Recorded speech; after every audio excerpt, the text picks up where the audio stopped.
You're kneeling in sand. Your knees burn. An iron collar bites into your throat. Men walk around you, prodding, speaking in a language you do not know. One of them says a single word. Jariya. Slave girl. The word hangs in the air like a sentence. It reduces you to a category, even as everything else about you. Your name, your language, the face your mother knew, starts to slip away. That image is our anchor. It is a composite scene.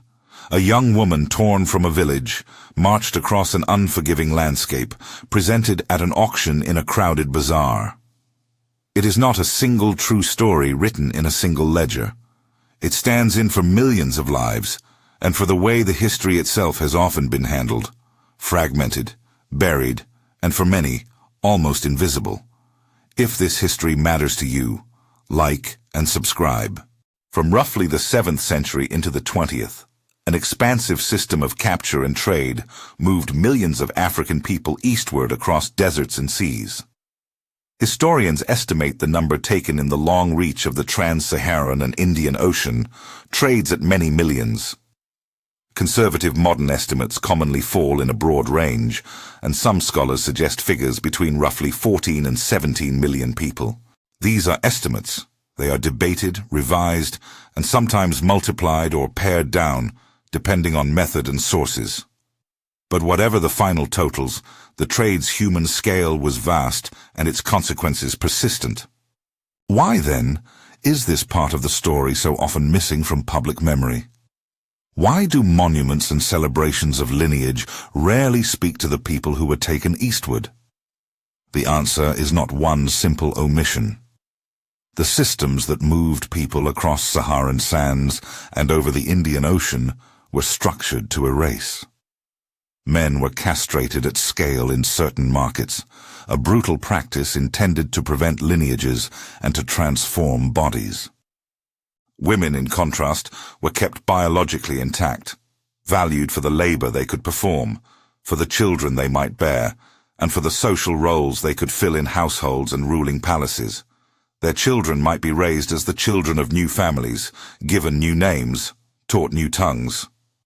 Over generations, whole lines of descent, whole naming conventions and languages, could be erased or absorbed. The Atlantic slave trade produced visible diasporas whose descendants often preserved memory and identity. The eastward trades often produced absence, fewer public markers, fewer obvious lines of descent, and a quieter, harder kind of forgetting. To understand how this erasure happened, we need to look at the machinery and the motives. The trade was not monolithic. It involved traders and buyers from diverse regions, markets that ranged from crowded city squares to private palace chambers, and African intermediaries and political actors who, in some places and periods, participated in the supply of captives. Goods moved both ways. Guns and cloth, beads and metalware flowed into the interior. Ivory, gold, captives, and agricultural products flowed out. The global commodity cycles of the medieval and early modern worlds created incentives for raids and for political bargains. Kingdoms and local elites sometimes found participation profitable. Other times they were forced into collaboration by pressure and conflict. To speak of motives is to speak of complexity, profit, survival, rivalry, alliance.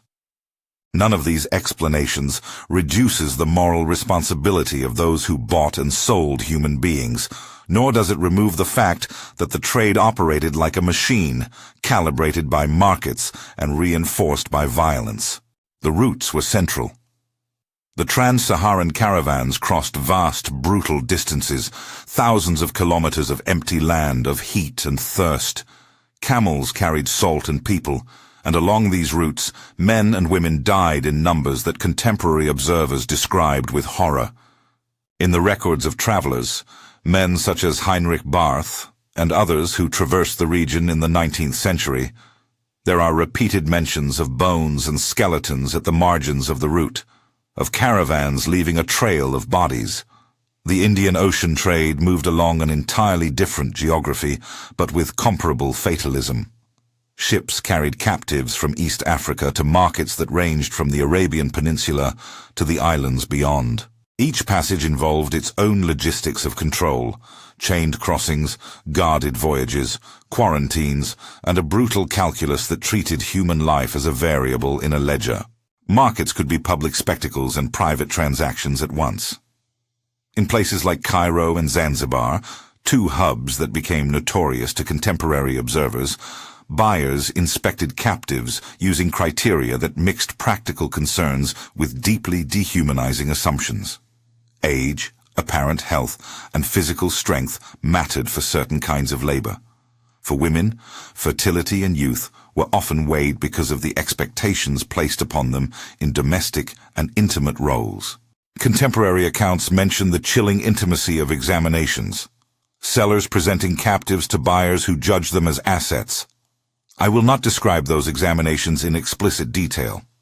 The point here is the function. These practices stripped persons of their names and placed value on the biological and reproductive potentials of women's bodies. The language in the markets codified that reduction. Words like Jariya carried economic and social meaning at once. We must be careful with sources. Much of what we know comes from a mixture of travel writing, missionary report, colonial administration records, and, in some cases, the records of the traders themselves. European travelers wrote with curiosity and also with their own biases. Missionary accounts mix outrage and patronizing frames. Local chronicles sometimes omit the human toll entirely, focusing instead on dynastic struggles or trade balances. Modern archaeologists and historians have tried to triangulate among these fragments. In several North African sites, for example, excavations have revealed burial contexts and material evidence that align with reports of high mortality along desert routes. A small number of sites have produced mass graves or skeletal assemblages that scholars have linked to the long-term human costs of movement and captivity. These finds do not answer every question, but they confirm in material terms the scale of loss described in texts. When we speak of gendered outcomes, the differences are stark and chilling. Men were frequently removed from the reproductive equation by castration in certain markets, an act with multiple purposes from the perspective of buyers and rulers. It was a method to prevent descendants, to create so-called eunuch servants and guards who would not form competing lineages, and to control labor. The prevalence and method of castration varied by place and time. Some contemporary observers insisted that the practice was common in particular markets. Others suggested it was limited to certain contexts. Modern historians agree on the existence of castration as a deliberate practice in parts of the system, but they caution against applying any single percentage across centuries and regions. Records suggest that in some locales and eras, castration was widespread among male captives, destined for certain households and palaces. In other places, it was less common. The key point is the intent. In a system that prized the removal of future claims, castration functioned as a tool of demographic erasure. Women experienced a different form of violence that was no less destructive to personhood. They were often kept reproductively viable, used in domestic labor, and subjected to forced sexual servitude within households and palaces. The palace system, in particular, created spaces where women were both valued and confined. Terms like haram or harem entered European discourse to describe these spaces. They were residential courts associated with rulers where enslaved women could serve as servants, concubines, and, in rare cases, wielded influence. The institution of Walad, an Arabic legal concept granting some protections to a slave woman who bore her master a child, including a claim to freedom upon her master's death in some legal schools, existed in principle across parts of the Islamic legal world. But legal theory and lived reality often diverged. Walad could offer a path to better treatment or even manumission in some instances.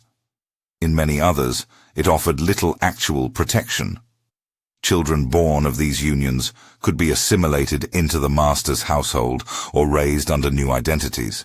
Their origins could be obscured, their ties to former communities severed. The result, generation after generation, was not only individual suffering, but structural erasure. Names were changed or lost. Languages were abandoned as children were raised in the dominant tongue of their new households. Kinship lines that might have preserved stories and place-based identities were interrupted. Where Atlantic slavery produced legible communities, where songs, recipes, and family names could survive and anchor collective memory, the eastward trades produced different outcomes.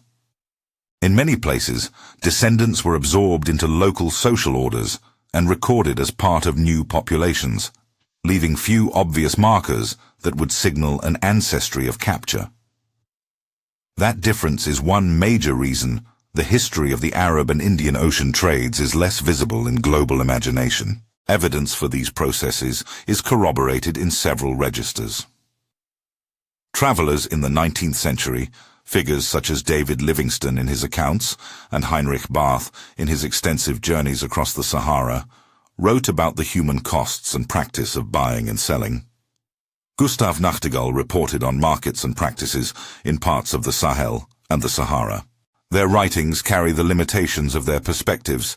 Many were outsiders, often operating within the imperial discourses of their day. Yet their observations, taken alongside local oral histories, administrative records, and archaeological finds, create a consistent pattern. Long-distance trade in enslaved people was a regular, organized, and violent feature of regional economies for centuries. Consider the caravans that crossed the Sahara.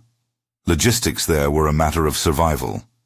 Camels, the so-called ships of the desert, could carry heavy loads across dunes, but they could not carry unlimited water. Caravans rationed water and food. Captives who could not keep pace were left behind or buried in shallow graves. Contemporary accounts describe scenes of skeletal remains at watering points, children lost to thirst, and the exhaustion of those who survived. The mortality rates on these marches were often extremely high.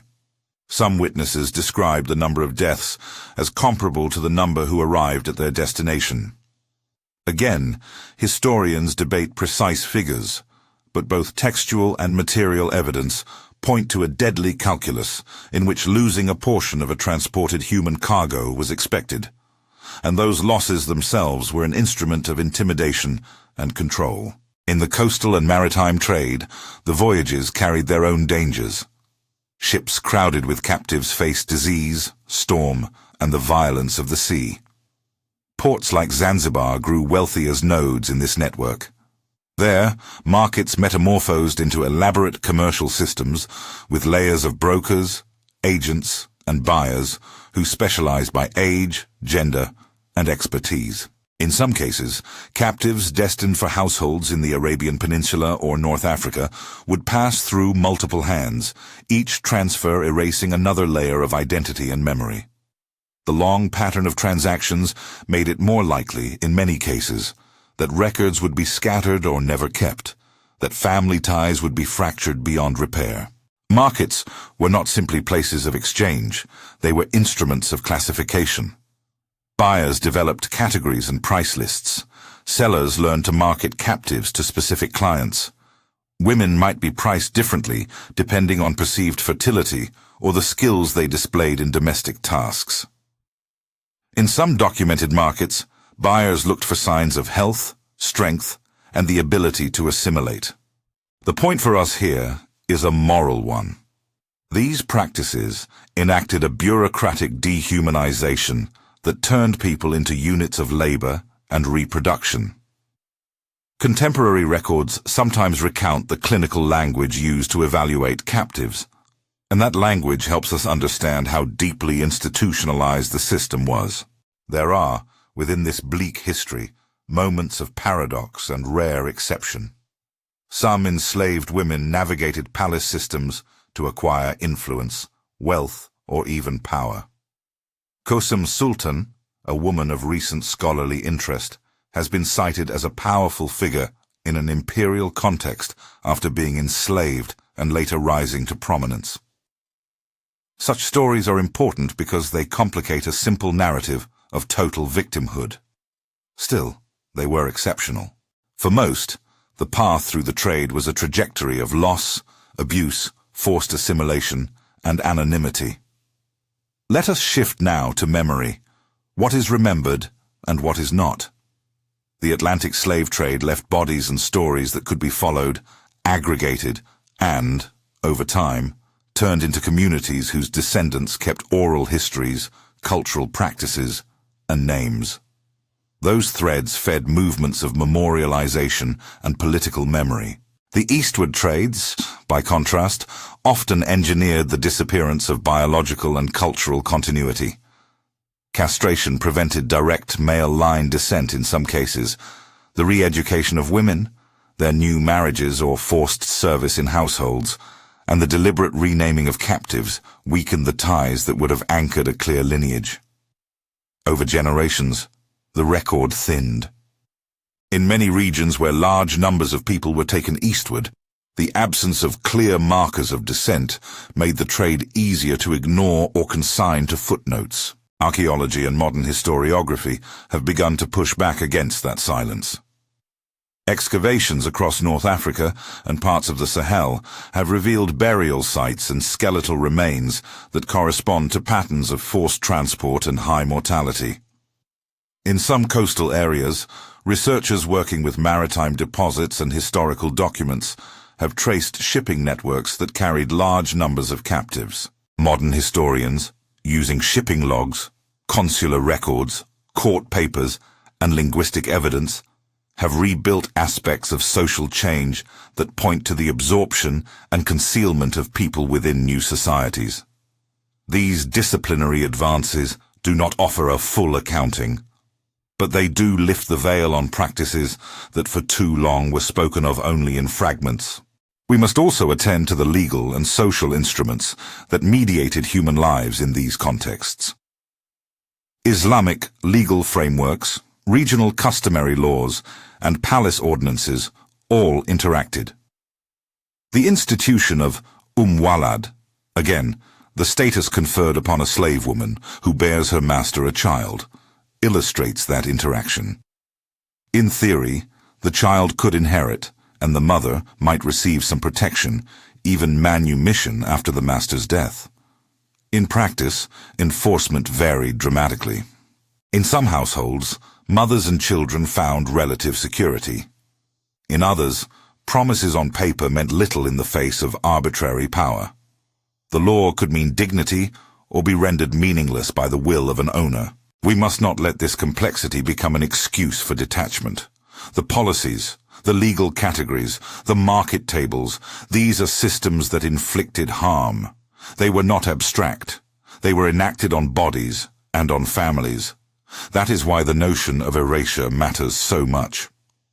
This trade did not only take bodies, it sought to take names and to interrupt inheritance. For many of the women who were brought eastward, their descendants became impossible to trace because the social mechanisms of assimilation, new languages, new kinship structures, and the lack of a preserved memory did its work. At the same time, voices persisted. Oral histories in regions from East Africa to the Nile Valley retain fragments, stories of lost mothers, of towns emptied by raids, of a traveler who never returned. European observers, for all their biases, also recorded what they saw. David Livingstone, traveling in the 19th century, noted patterns of movement and the human toll of commerce. Heinrich Barth, who spent years in the Sahara, wrote of bones stirred by sand and of the markets he encountered. Gustav Nachtigall brought back descriptions from his journeys across the Sahel. Modern scholars have taken such accounts with caution, subjecting them to cross-checks and critical reading. The evidence is not tidy. That is part of the point. Historical truth in this field is found in the triangulation of partial witnesses. Why has it been easier to forget? Partly because the system itself engineered forgetting. but it is also a function of modern politics of memory and of geography. The Atlantic world became the central stage of narratives about slavery in Western public life, precisely because of the political and cultural weight of the Atlantic societies that emerged, and because those societies, or their critics, demanded reckoning.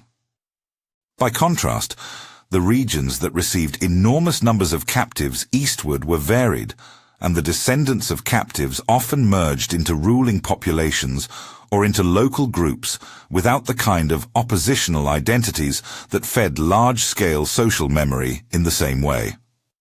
Additionally, scholarship and public discourse in Europe and the Americas for a long time prioritized the Atlantic experience. Only more recently have historians and activists pushed for a more integrated global history of slavery that recognizes the multiple systems and their consequences. So where does that leave our composite girl? She kneels in sand in the opening image, with an iron collar at her throat, and the caravan recedes into the heat. The important thing is not to freeze her in that moment, but to follow the arc that might have come after. Perhaps she crossed the desert and entered a market where buyers evaluated her. Perhaps she was taken to a coastal port and shipped. Perhaps she entered a household where she labored, and where her children, if she had any, were given new names and raised in another tongue. Perhaps she found a way to survive and to pass on fragments of memory, hidden in songs or in a secret gesture. Or perhaps her story ended abruptly in a grave at the side of a route. Any of these paths might be true to different historical realities, but the common thread is dignity. She was a person, not an abstraction.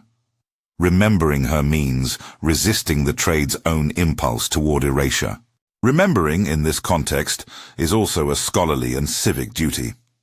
It means supporting research that uncovers the dispersed evidence. Archival work in Cairo and Zanzibar, archaeological digs in the Sahel, linguistic studies that trace lost tongues in unexpected places, and the respectful gathering of oral histories wherever they survive. It means reading contemporary observers with a critical eye and situating their statements within a broader evidentiary field. It means teaching this history alongside the Atlantic story so that the global dimensions of slavery are understood in full. There is also an ethical dimension to memory. When we speak of the Arab, Trans-Saharan, and Indian Ocean trades, we must do so without broad-brush cultural condemnation. The networks we describe involved a range of actors, some complicit, some coerced, some beneficiaries, some resistors. Religious labels, ethnic categories, and political entities shifted over time. The point is not to assign collective blame to entire peoples, but to identify the institutions, economic incentives, and political structures that made the trade possible. That nuanced clarity is important because it prevents historical explanation from becoming a tool of modern scapegoating. Finally, the erasure took another form: the lack of public memorialization. In many cities along the Indian Ocean littoral and across North Africa, there are fewer monuments, fewer sustained public commemorations of the millions taken in these trades than there are for the Atlantic diaspora. That absence reflects many forces: the physical disappearance of descendants in overt categories, the fragmentation of records, and political choices about what to remember. It is not inevitable. Historical memory is always constructed. It can also be reconstituted. So let us return, one last time, to the image of the girl. Her knees burned in the sand. She was called Jaria. She was prodded and priced. She was moved through systems intent on erasing future claims to identity. But she was also a person with a name we have not recorded, with a mother or sibling who spoke a language that may now survive only as an echo. To honor her is to refuse the erasure that the trade sought to produce. It is to look at the fragmentary evidence and to say, here was a life that mattered. If this moved you, subscribe and check the description for sources and further reading. Remember her name with us.